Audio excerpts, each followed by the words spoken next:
వెళ్ళింటారు, ఎక్కడుంటారు ఫస్ట్? కాదు, బాగా గుర్తు తెచ్చుకోండి. ఒక రాయి నిలబెట్టి దాని మీద నూనె పోసి బేతేలు అంటే ఏమంటే దేవుని మందిరం నుంచి ఆయన ఎక్కడికి వెళ్తారంటే తూర్పు జనుల దేశానికి వెళ్తాడు. ఎక్కడికి వెళ్తాడు? తూర్పు జనుల దేశమునికి వెళ్తాడు. అక్కడ ఎవరుంటారు చెప్పండి? లాబాను కుమార్తె ఉంటుంది. అక్కడ వెళ్ళంగానే ఇదిగో ఇస్సాకును అలాగే రిబ్కాను విడిచి వెళ్ళిపోతాడు యాకోబు గారు. వెళ్ళిపోయిన తర్వాత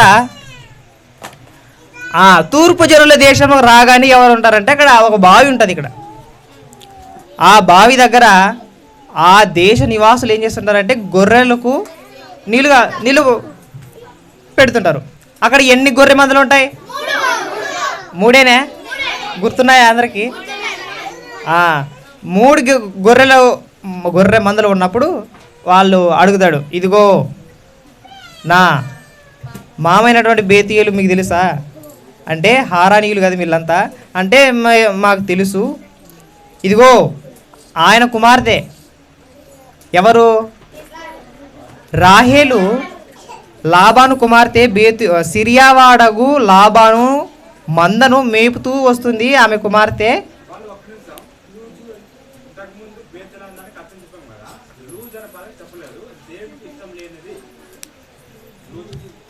లూజు అనే పదానికి నాకు కూడా తెలీదు, నేను ఇప్పుడే నేర్చుకున్నా. లూజు అనే పదం ఉంది కదా, బేతేలు అంటే దేవుని మందిరం నేర్చుకున్నాం కదా. అప్పుడు బేతేలు అనే పదానికి బేతేలు అన్న దానికన్నా మొదటిగా ఉన్న పేరు ఏం పేరు అంటే లూజు. లూజు అంటే అర్థం ఏమంట? దేవునికి ఇష్టం లేనిది, ఇష్టము లేనిది. ఇది బాగా గుర్తుపెట్టుకోండి పాయింట్. లూజు అనగా దేవునికి ఇష్టము లేనిది అంట. బేతేలు అంటే బాగా గుర్తుపెట్టుకోండి ఈ పాయింట్ కూడా. లాబాను కుమార్తె అయినటువంటి రాహేలు మంద మేపుకుంటూ వస్తుంటుంది. అప్పుడు సమాచారం అంతా కనుక్కున్న తర్వాత రాహేలు ఏం చేస్తుందంటే తన తండ్రిని తీసుకొని వస్తుంది తన దగ్గరికి. అప్పుడు లాబాను వచ్చి హత్తుకొని ముద్దు పెట్టుకొని నా ఎముకయు నా మాంసమునై ఉన్నావు అని హత్తుకొని తన దగ్గర 1 నెల రోజులు పని చేస్తాడు. తర్వాత క్వశ్చన్ అడుగుతాడు, నువ్వు ఊరకనే నా దగ్గర ఎందుకు పని చేస్తావు?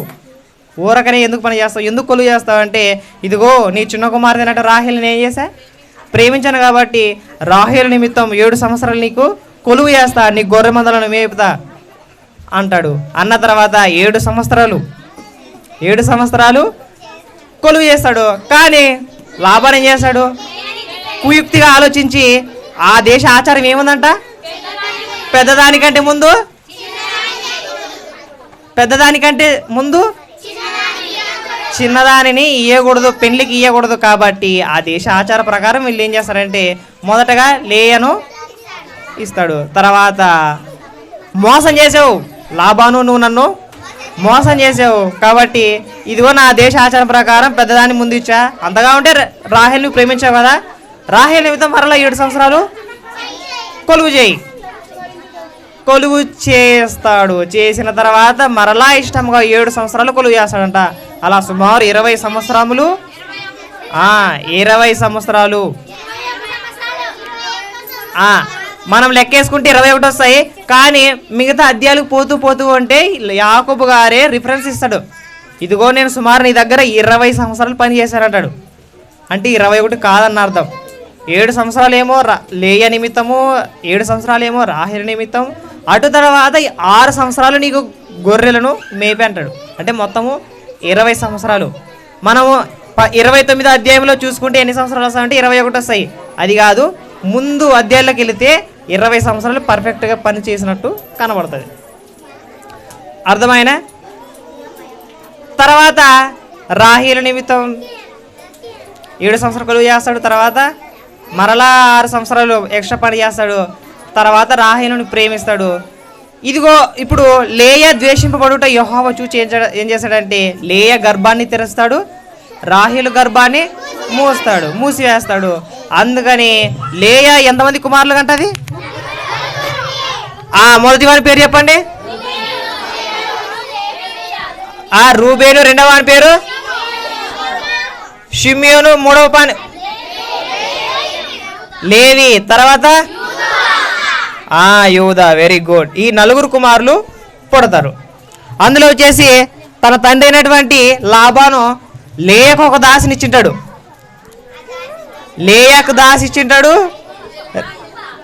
రాహేల్కి ఒక దాసి ఇచ్చాడు. లేయా దాసి పేరు ఏం పేరు చెప్పండి? లేయా దాసి పేరు జిల్పా. ఏం పేరు? బిల్హా. Very good. వీళ్ళు యాకోబు గారికి నలుగురు భార్యలు అవుతారు. అప్పుడు నలుగురు భార్యలు అవుతారు. వీళ్ళు మొదట పుడతారు. పుట్టిన తర్వాత ఈ అధ్యాయము ముగిసిపోతుంది. అటు తర్వాత ఏ అధ్యాయం వస్తుంది? 30 అధ్యాయంలో ఎంటర్ అవుతాం. ఇప్పుడు 30 అధ్యాయంలో ఎంటర్. లేయా గారికి ఎంతమంది కుమారులు పుడతారు? మొదట ఎంతమంది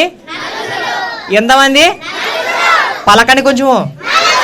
నలుగురు పుడతారు. వాళ్ళ పేర్లు ఏం పేర్లు అంటే రూబేను, షిమ్యోను, లేవి, యూదా అని కుమారులు పుడతారు. ఇది నా అక్క అయినటువంటి లేయాకు నలుగురు కుమారులు పుట్టారా? వినండి, జాగ్రత్త వినండి. నా అక్క అయినటువంటి లేయాకు నలుగురు కుమారులు పుట్టారు. ఇదిగో నాకు ఒక్క కుమారుడైనా లేడని రాహేలు బాధపడుతుంది, ఏడుస్తుంది. తన భర్తది ఏమంటదంటే, నువ్వు నాకు గర్భఫలం ఇమ్ము అంటది ఆమె. కానీ గర్భఫలం ఇచ్చేది ఎవరు ఇచ్చేది? దేవుడు. గర్భఫలం ఇచ్చేది ఎవరు చెప్పండి? దేవుడు ఇవ్వాలి. ఇలా రాహేలు కొంచెం బాధపడుతూ కొంచెం ఆలోచన ఏం చేస్తుందంటే, తన దాసి పేరు ఏం పేరు? రాహేలు దాసి పేరు ఏం పేరు? బిల్హా. బిల్హాని ఏం చేస్తుందంటే, ఇదిగో నా దాసి అయినటువంటి బిల్హా ఉంది కదా, ఆమెతో వెళ్ళి ఆమెను భార్యగా చేసుకో. ఆమెకు పుట్టినట్టు కుమారులలో నాకు కూడా ఏం పుడతారు? కుమారులు పుడతారని బిల్హాను యాకోబుకు భార్యగా ఇస్తారు. ఎవరు? రాహేలు. ఎవరిస్తారు? ఒరే ఇదిగో ఇది రాస్తా, బాగా గుర్తుపెట్టుకోండి. రాహేలు ఉందిడ, ఇది పడదు. రాహేలు ఉందిడ. తర్వాత ఇక్కడ లేయా ఉంది. ఇక్కడ లేయా ఉంటే ఈ రాహేలు ఏం చేస్తుందంటే తన దగ్గర ఎవరు ఉంటారు? దాసి ఉంటుంది. దాసి పేరు ఏం పేరు? ఈ బిల్హాని ఏం చేస్తుందంటే, నాకు ఎలాగో పిల్లలు లేరు. ఉన్నారా పిల్లలు? నా గర్భమును దేవుడు ఏం చేశాడు? మూసేశాడు. ఇప్పుడు ఈ బిల్హాను యాకోబుకి భార్యగా ఇస్తుంది. భార్యగా ఇవ్వటం వలన పెళ్లి చేసుకొని 2 కుమారులు పుడతారు. ఎవరికి? బిల్హాకి అంటే ఇంకా రాహేలుకు పుట్టినట్టే. బిల్హాకి ఎంతమంది కుమారులు పుడతారు? 2 పేర్లు ఏం పేరు చెప్పండి? ఏం పేరు? బిల్హాకు పుట్టినట్టు కుమారుల పేర్లు ఏం పేరంటే దాను, నఫ్తాలి. వీళ్ళు నలుగురు అయిపోయారు. తర్వాత 5వ పేరు ఏం పేరు? యాకోబుకి. అప్పుడు నేను వినండి, ఇప్పుడు యాకోబుకి 4 కుమారులు పుట్టారు కదా. ఇప్పుడు లేయాకు రాహేలు దాసి అయినటువంటి బిల్హాకు కుమారులు పుడతారు. వీళ్ళు కుమారులు కూడా ఎవరు? యాకోబు కుమారులే కదా వీళ్ళు కూడా. అప్పుడు దాను ఎన్నవాడవుతాడు? 5వ. ఈయన 6వ అవుతాడు. ఇది చూసినటువంటి లేయా మళ్ళీ చూసింది, ఇదిగో నా చెల్లెలు ఎవరు? లేయా అంటుంది, ఇదిగో నా చెల్లెలు ఎవరు? కొంచెం పలకండి. రాహేలు. తన దాసి ఎవరు? బిల్హాను యాకోబుకి భార్యగా చేసింది. ఇదిగో నాకు కూడా దాసి ఉంది. నా దాసి పేరు ఏం పేరు? జిల్పా. ఏం పేరు? లేయా దాసి పేరు ఏం పేరు? జిల్పా. గట్టి పలకండి. లేయా దాసి పేరు ఏం పేరు? జిల్పా. ఏం పేరు? లే ఏం చేస్తుందంటే ఈ దాచినటువంటి జిల్పాను మరలా యాకోబు భార్యగా చేస్తుంది. అప్పుడు ఆమెకు కూడా జిల్పాకి ఎంతమంది కుమారులు పుడతారు? ఎంతమంది కుమారులు? జిల్పాకి ఎంతమంది కుమారులు పుడతారు? 2 కుమారుల పేర్లు చెప్పండి. ఏం పేరు? ఏమి గాదు ఆషేరు. 8 మంది కుమారులు పడతారు వీటికి. ఆషేరు, గాదు, ఆషేరు. ఇప్పుడు ఎంతమంది? 8 మంది కుమారులు లేరు. ఇప్పుడు బిల్హా అనే దాసికి 2 కుమారులు, జిల్పా అనే దాసికి 2 కుమారులు, లేయాకేమో మొత్తము 4 కుమారులు పడతారు. ఇప్పటికి 8 మందే. ఇప్పుడు రూబేన్ అనే మొదటి కుమారుడు ఉన్నారు కదా, ఈ రూబేన్ అనే కుమారుడు గోధుమల పంట కాలములో, వినండి జాగ్రత్త వినండి, ఏ కాలంలో ఆశాం ఏ కాలంలో? ఆ గోధుమ పంట కాలములో రూబేను పంట పొలానికి వెళ్ళి కాసి అక్కడ పుత్రదాత వృక్షపు పండ్లు. ఏం పండ్లు? పుత్రదాత వృక్షపు పండ్లు. ఏం పండ్లు? పుత్రదాత వృక్షపు పండ్లు. ఓ నమ్మకం, ఓ పిచ్చి నమ్మకం అంతే అక్కడ ఉండేదంతా. వినండి జాగ్రత్త వినండి. పుత్రదాతపు వృక్షపు పండ్లు అంటే వీడిని తింటే ఏమొస్తుంది? గర్భఫలం వస్తుందని ఏదో గుడ్డి నమ్మకంతోన ఎవరు? రూబేను తెచ్చిస్తే లేయా తీసుకుంటుంది. ఇది లేయాకు రూబేను పుత్రదాత వృక్షపు పండ్లు తెచ్చి ఇచ్చాడని ఎవరు వింటారంటే రాహేలు వింటుంది. రాహేలు విన్న వెంబడి ఏం చేస్తుంది తెలుసామే? ఇదిగో నీ కుమారుడైనటువంటి రూబేను తెచ్చినటువంటి పుత్రదాత వృక్షపు పండ్లు నాకు కూడా కొన్ని ఇమ్ము. అప్పుడు లేయా అంటది మరి ఇవి కూడా కావాలా? ఇదిగో నా భర్తనే నువ్వు తీసుకుంటావు కదా, నా భర్తనే నీకు ఇచ్చాను కదా, మరలా ఇవి కూడా కావాలా అంటది. అప్పుడు ఒక సంఘటన జరుగుతుంది. ఇదిగో ఈ పుత్రదాత వృక్షపు పండ్లు తీసుకో, ఇదిగో యాకోబు నేను కొన్నట్టు అని ఆ పళ్ళు ఆమెకిచ్చి ఈమె యాకోబును కొన్నట్టుగా కొంచెం నిబంధన విధంగా చేసుకుంటారు. అప్పుడు తర్వాత దేవుడు మరలా లేయాకు అనుగ్రహింపబడినటువంటి కుమారులు మరలా 2 కుమారులు వస్తారు. అప్పుడు మరలా లేయాకు 2 కుమారులు దేవుడు ఇస్తాడు. ఆ 2 కుమారులు పేరు ఏం పేరు చెప్పండి? ఇశ్శాకారు,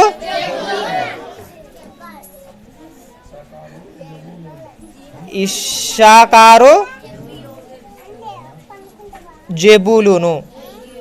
తర్వాత ఒక కుమార్తె పుడుతుంది. ఈయన ఏం పేరు? ఒక కుమార్తె ఏం పేరు? దీనా.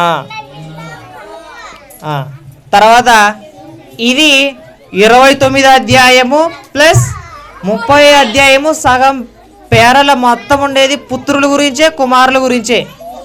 ఎలా ఉంటుందంటే నాకు దేవుడు ఇచ్చాడా, నాకు కుమారులు కావాలా, ఎట్లా కొట్లాడాలా, ఎట్లా లేదని కాసి ఈ కుమారులు నాకు సంతానం కావాలనే ఆలోచనలే దీనిలో చూస్తాం.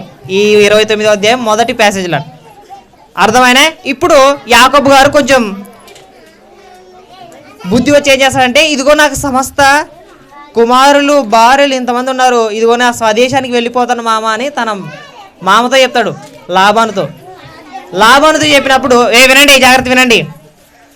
లాబానుతో చెప్పినప్పుడు నేను నీకేం తక్కువ చేశాను, ఎందుకు వెళ్ళిపోతావంటే ఇదిగో నేను ఇంతకాలం నీ దగ్గర కొలువు చేశాను కాబట్టి నా దేశానికి తిరిగి వెళ్ళిపోతాను అన్న వెంబడే నీకు జీతం ఏమి ఇవ్వమంటావు అంటే, నీవు నాకు జీతం ఏమి ఇవ్వద్దు, ఇదిగో నన్ను బట్టి యాకోబును బట్టి లాబాను అత్యధికంగా దేవుడు ఆశీర్వదించాడు.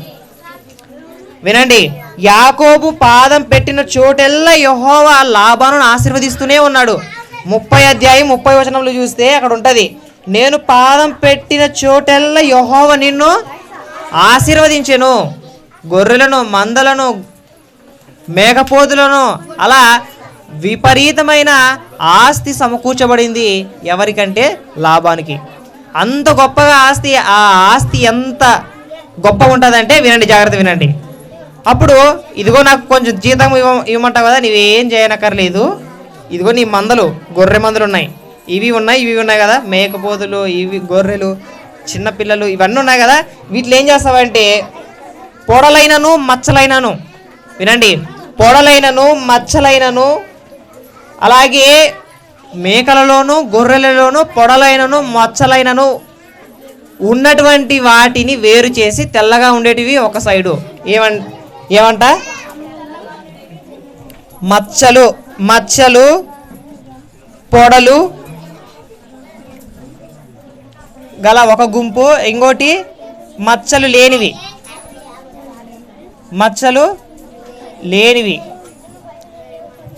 ఇప్పుడు అంత ఆస్తి సమకూర్చబడిన తర్వాత ఇది సపరేట్ చేస్తాడు. మచ్చలు కలిగిన వాటిని మచ్చలు లేని వాటిని సపరేట్ చేసిన తర్వాత, ఇదిగో మచ్చలు లేని వాటన్నిటిని నాకు ఇవ్వు, మచ్చలు కలిగినటువంటి వాటన్నిటినీ నాకు ఇవ్వు, మచ్చలు లేని వాటిని నీవు తీసుకో అన్న వెంబడే దాన్ని వేరు చేసిన తర్వాత సుమారు 3 దినాలు ప్రయాణం ఉంటాయి కదా.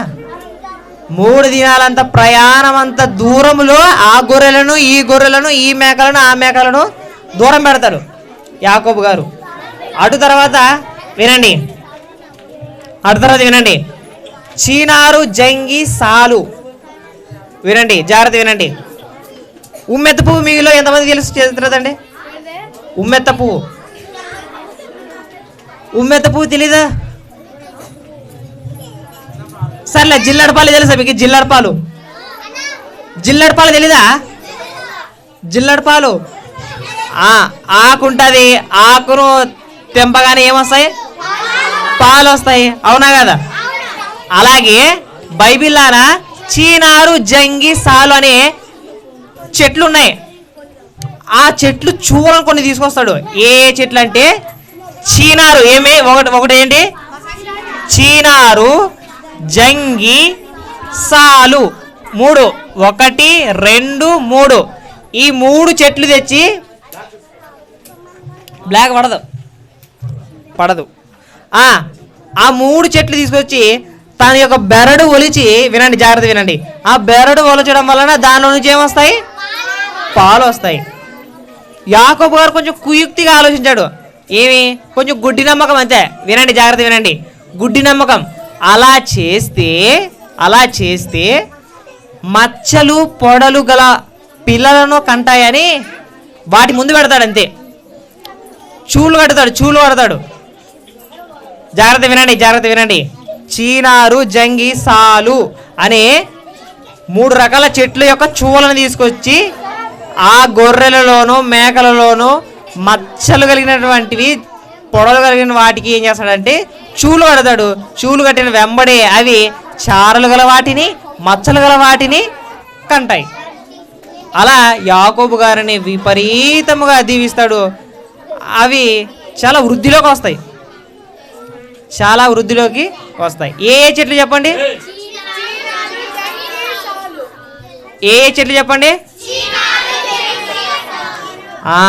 చీనారు జంగి సాలు అనే 3 చెట్ల యొక్క చువ్వలను తీసుకొస్తాడు. చువ్వలు అంటే ఆ యొక్క బెరడు తీసి దానిలో పాలు వస్తాయి కదా, అవి ఆ పాలు ముందు ఆ గొర్రెల ముందు పెడతాడు అనమాట. చూలు కడతాడు. అర్థమైనా? ఈ అధ్యాయంలో మీరు ఏం నేర్చుకుంటారంటే, వినండి, నవ్వకండి, ఈ అధ్యాయంలో మీరు ఏం నేర్చుకుంటారంటే యాకోబు భార్య అయినటువంటి లేయా, రాహేలు, అలాగే జిల్పా, బిల్హా వీరికి పుట్టబోయే కుమారుల పేర్లు తెలుసుకుంటారు, అవునా కదగా? దాను, నఫ్తాలి, గాదు, ఆషేరు, తర్వాతగా ఇషాకారు, జెబులూను, దీనా. ఇంకో పాయింట్ మర్చిపోయా, ఇదిగో అదే ఆ పాయింట్ చెప్తున్నా. రాహేలు తన గర్భం మూసేశాడు దేవుడని, తన నింద తొలగించినని దేవుడు మరలా గర్భఫలాన్ని ఇస్తాడు. ఆ గర్భఫలాన్ని ఇచ్చిన వెంబడే ఆమెకు ఒక కుమారుడు పుడతాడు. ఆ కుమారుని పేరు ఏం పేరంటే యోసేపు. ఏం పేరు? యోసేపు. ఇంతకీ ఎంతమంది కుమారులేరి?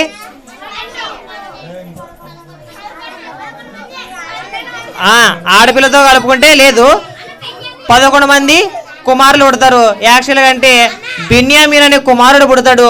ఎప్పుడు పుడతాడంటే రాహేలు చనిపోతూ కుమారుని కానీ చనిపోతుంది. వినండి, అది ఎక్కడ వస్తుంది అంటే 35వ అధ్యాయంలో వస్తుంది. అది ఏ అధ్యాయంలోనా?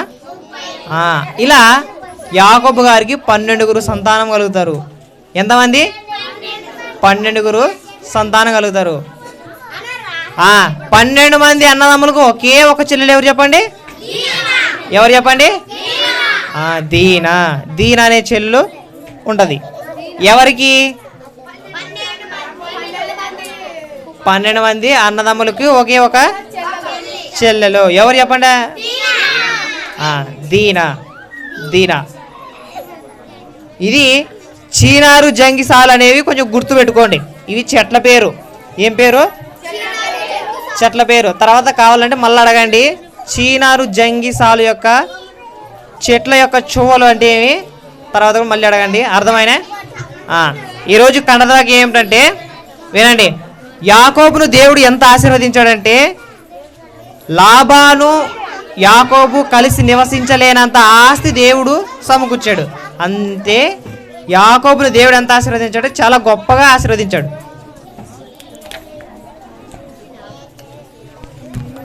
ఇదిగో వినండి. ఏదే చూడండి, అందరూ చూడండి.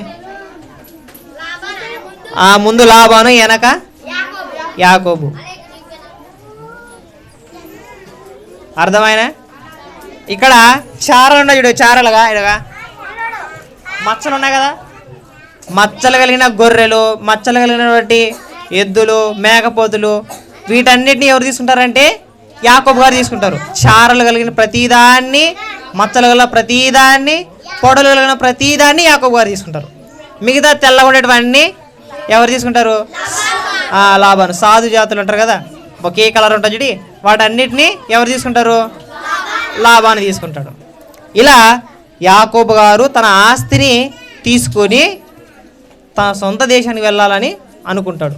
అలా నెక్స్ట్ అధ్యాయంలో ఏం జరుగుతుందంటే మొత్తాన్ని సామాగ్రిని మొత్తాన్ని తీసుకుని ఏం చేస్తాడంటే వెళ్ళిపోతాడు, తన దేశానికి వెళ్ళిపోతాడు. ఎక్కడి నుంచి వచ్చింటాడు చెప్పండి ముందుగానే. వినండి, ఇప్పుడు ఎక్కడి నుంచి వచ్చింటాడు చెప్పండి.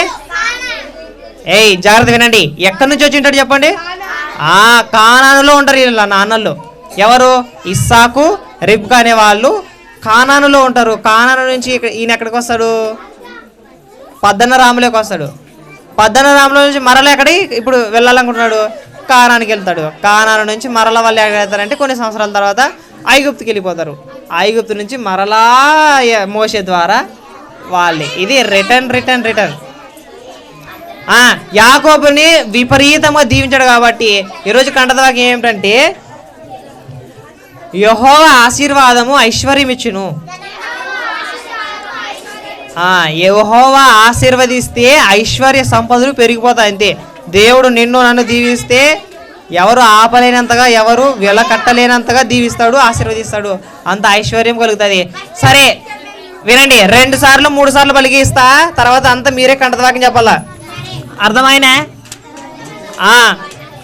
యెహోవా ఆశీర్వాదము, యెహోవా ఆశీర్వాదము ఐశ్వర్యమిచ్చును. సామెతలు 10:22. యెహోవా ఆశీర్వాదము ఐశ్వర్యమిచ్చును. సామెతలు 10:22. యెహోవా ఆశీర్వాదము ఐశ్వర్యమిచ్చును.